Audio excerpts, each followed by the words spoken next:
Zipper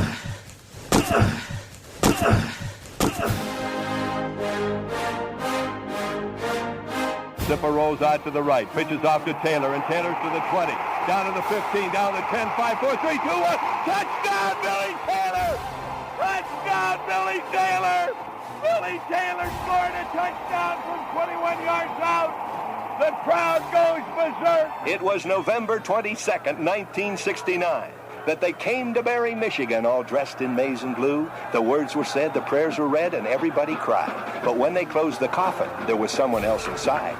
Oh, they came to Berry, Michigan, but Michigan wasn't dead. And when the game was over, it was someone else instead. 11 Michigan Wolverines put on the gloves of gray, and as the organ played the victors, they laid Woody Hayes away.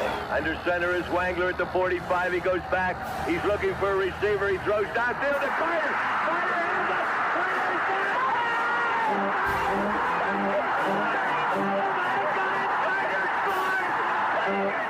Who's got it better than us? Nobody!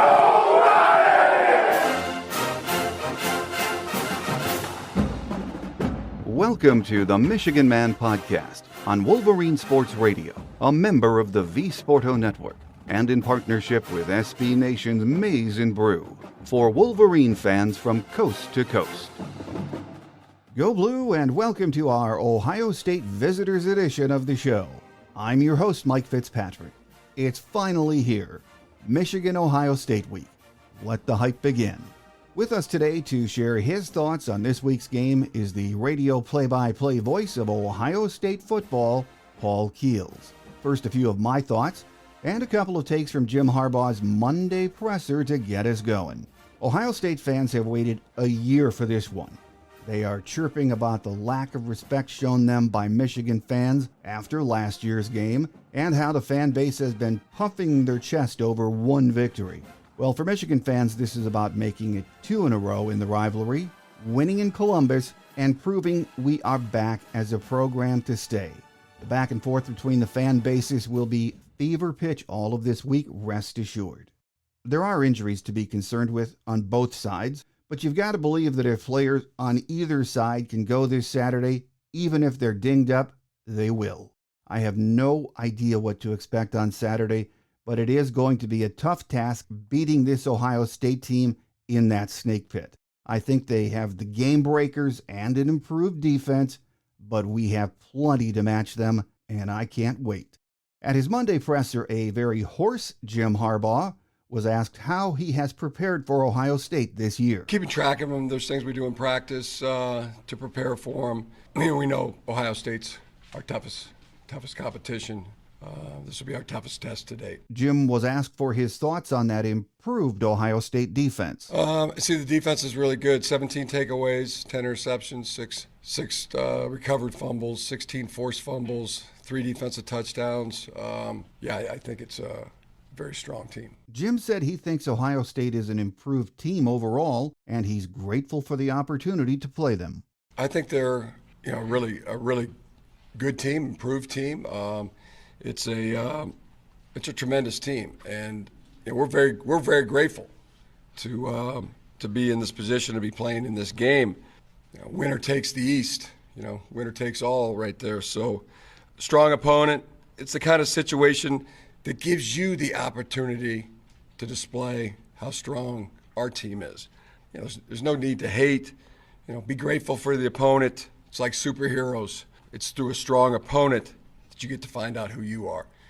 They have a lot of players that are really good. They got great players. We got great players. They have great coaches. We have great coaches. They have players with Heisman habits.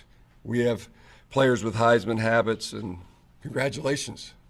Be grateful for having the opportunity to play in this kind of big game. Jim was asked what he would tell J.J. McCarthy about playing his first game down in Columbus. Have at it. It's pretty cool. Coming off of the game he had, fourth quarter comeback, win in the last minute, game-winning drive. That doesn't happen to quarterbacks that often, and to be in that situation, first time and win it, he's got it. Talk about turning water to wine. I think I made that comment back in the summer that he had that ability. Shouldn't have dropped the snap, but drops the snap, goes down on a knee, has a presence before he touched the ball to lift his knee off the ground, pick it up, get out of the pocket, pick up a critical first down. He's got it. And I'm so glad that he's on our team, and he's fiercely protective of the team. He's a tremendous teammate. You know, he's got that grit and determination too, that all into one package. You know, he's a tremendous mix of Jim and Megan McCarthy, a mix of each. My guest today has seen this rivalry from both sides. He started his radio career at WJR in Detroit and then moved to WWJ Radio, where he was the play-by-play voice for both Michigan football and basketball. For the last 25 years, he has been calling the action for Ohio State football on the Buckeyes Radio Network. With us next is Paul Keels, so don't go away.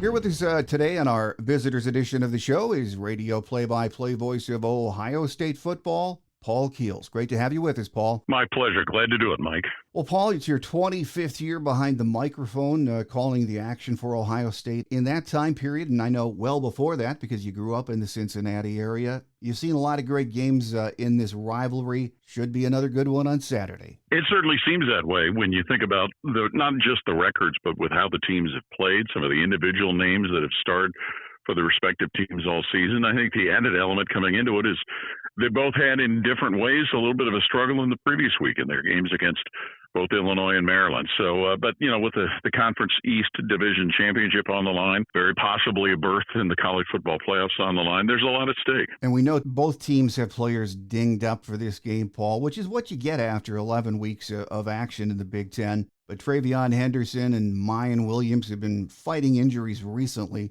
Is there any question as to whether they'll be ready to go Saturday? Well, I think there's always a question, but, you know, what Ryan Day has done since he's become the head coach here, Mike, is he's pretty consistent. He doesn't provide any updates on injuries during the week.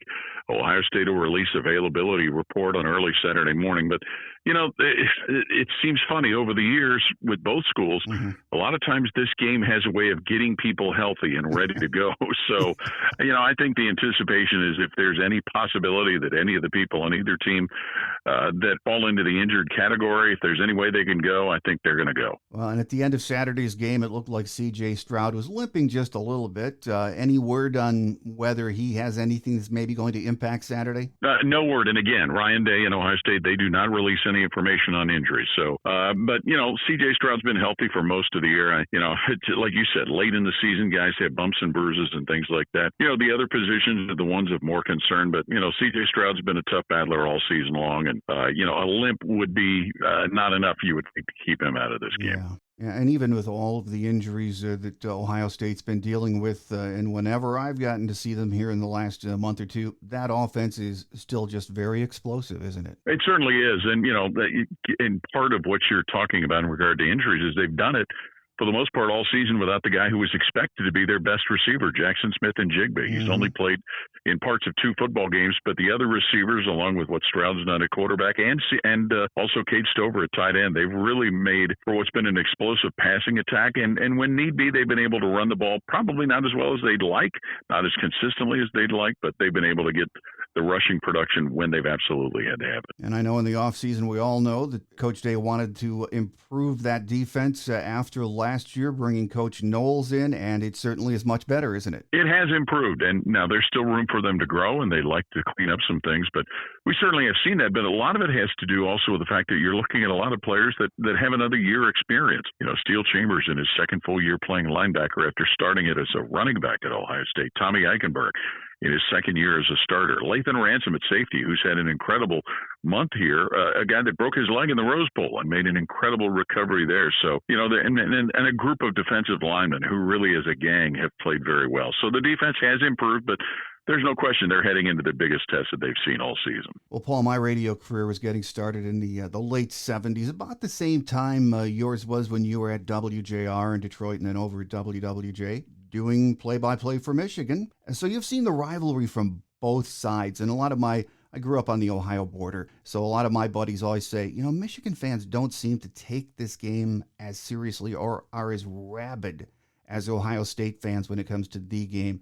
Did you notice a difference having now been in both places? Well, the only difference I noticed when I was in Detroit in the 80s, you had the proliferation of all the pro sports teams.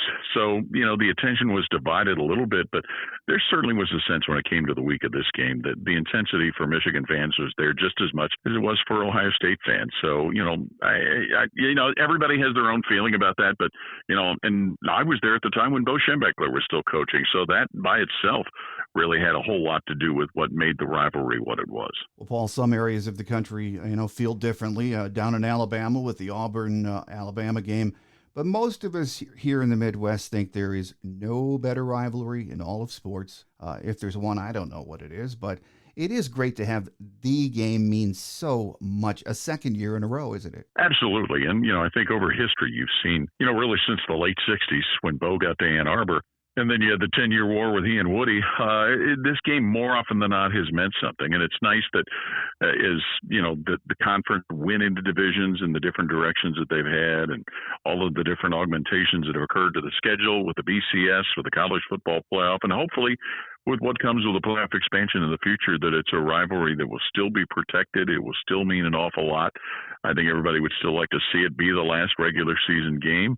I know there's a possibility we could be looking at, depending on how the Big Ten structures the league, if they do away with divisions, we could be looking at this being a game that could be played in consecutive weeks in a conference championship game. But, having it at the end of the regular season is special. And I think the other part that's special this year, too, this is the first time that Michigan's been in Columbus in 4 years. Mm-hmm. The pandemic wiped out what was supposed to be a 2020 game here in Columbus. So there's a lot of excitement for that rivalry to occur here in Columbus for the first time since 2018. Well, a final question before we let you get away, Paul. We hope Saturday's game lives up to the hype, but there have been so many great moments in this rivalry, and you've called the action for 25 years now. And of course, growing up down there, you saw a lot of football before that in this rivalry. What moment or game stands out to you as maybe the best you've seen between these two teams? Well, it's tough to pick one. And it'd be easy to say things like the 2006 game when they were ranked number 1 and number 2 and they were both undefeated. And I think that from both sides, that probably stands up there. But the one that jumps into my mind oftentimes is 2002 when Ohio State ended up getting more of a battle from an unranked Michigan team than they expected and had to hang on to win. Will Allen got an interception at the end of the game, and that clinched a berth to go to the Fiesta Bowl and play for the BCS championship and gave Ohio State their first national championship since 1968. So that's one that always sticks big in my mind. Well, and there have been so many, and we are all hoping that Saturday is another one of those. So we'll see. With us today here on our visitors edition of the show has been the radio play-by-play voice of Ohio State football, Paul Keels. Paul, it's a crazy busy week, so we appreciate you carving out some time for us, and we look forward to another visit. My pleasure, Mike. Glad to do it.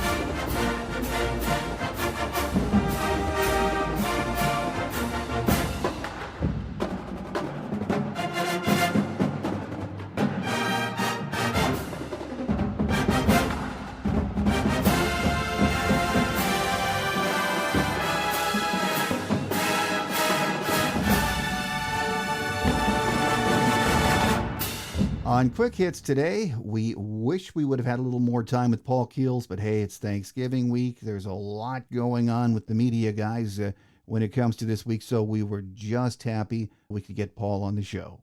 As far as injury news goes, at Jim's presser on Monday, no updates, and I would be surprised if we hear anything at all until Saturday. I don't think we're going to hear a thing this week about Blake or Donovan or anyone else. And it's pretty much the same as you heard Paul Keels say.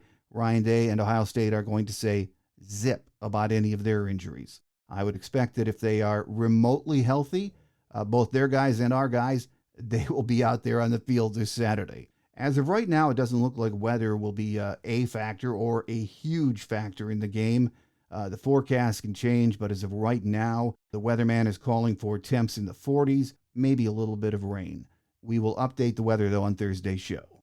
Joining me on Thanksgiving Day will be the angel of the big house on our Michigan Game Day show, beat writer Angelique Shengelis from the Detroit News. She's been with us on our Game Day segment each year since the show started. Believe it or not, it is now 13 years. Now, we did miss during the COVID year when the game was canceled. So even though it's a busy day for most of you with family and friends and maybe even the Lions game, I hope you take a few minutes to join us. That does it for this week's Visitors Edition, though. Thanks again for joining me. I'm your host, Mike Fitzpatrick. Have a great Wolverine Thanksgiving Day, everyone. Until we meet again, take care, and as always, go Blue.